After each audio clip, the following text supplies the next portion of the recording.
What is Bitcoin and how does it work? Bitcoin was designed to be a peer-to-peer electronic cash system, but it has also attracted crypto-curious investors as a store of value currency equivalent to gold. Bitcoin's history. In 2008, an unidentified entity using the moniker Satoshi Nakamoto published a white paper describing the Bitcoin concept. Nobody knows the author's genuine identity, or even if it's a single individual or a group of people. The paper explained how Bitcoin would function, and the currency formally debuted on January 3, 2009.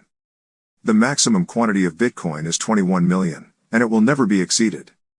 When a cryptocurrency is first issued, its creator can specify its parameters, how much there is, buying and selling rules, how new Bitcoins are introduced to the marketplace, and so on, which cannot be changed afterward. These constraints, which have been in place since the beginning, effectively turn Bitcoin into a truly rare resource, with a limit on the total quantity that may ever be mined. Now that it's been disclosed, no one, not a government, not Satoshi himself, can modify it. Bitcoins can't be replicated or duplicated. In comparison to a resource like gold, Bitcoin is also a lot more transportable and easier to store. It will cost a lot of money to carry gold, armored transport, security, cost of storage in a secure facility, etc. Bitcoin can be saved on a USB stick, which is referred to as a cold or hard wallet. As its white paper explains, Bitcoin was created to be an electronic monetary system. Cryptocurrency volatility is typically because of the immature marketplace. Traders are very vulnerable to emotion and worry and greed, and so that you get those virtually excessive marketplace reactions. There also are rules which are continuously reshaping the marketplace and inflicting drastic swings. It's this bizarre new aspect in which viral social tendencies, like Wall Street bets or Elon Musk for example, have a massive impact over crypto. If Elon Musk places #Bitcoin in his Twitter bio, it sends Bitcoin up 20%.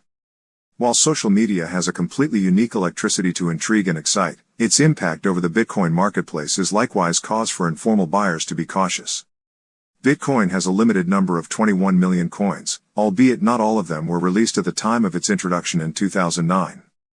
About 18 million of the 21 million Bitcoin have been added to circulation since Satoshi Nakamoto mined the Genesis block, the first block of Bitcoin.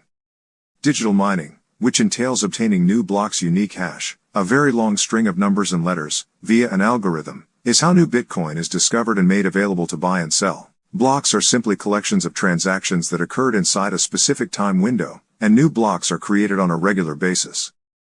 The mining process unlocks a certain amount of Bitcoin for each block uncovered. This pays individuals who find new blocks while also making new Bitcoin available to buyers.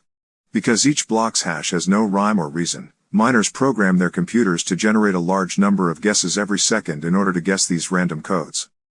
Miners seek for and discover new blocks using powerful computers known as nodes.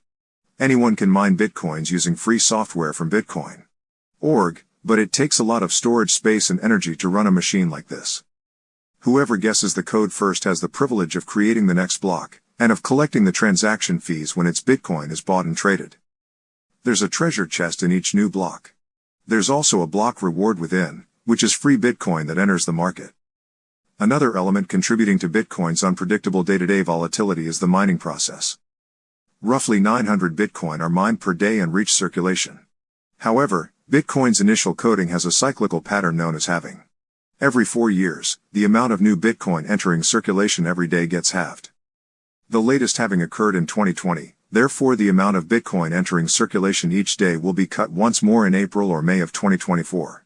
The decline will continue until the final Bitcoin is mined, which is expected in the year 2140. Since Bitcoin's inception, it has been halved 3 times, with acceptance increasing each time. With each halving, the price of Bitcoin fluctuates considerably in the market. By design, it's deflationary. What is Bitcoin?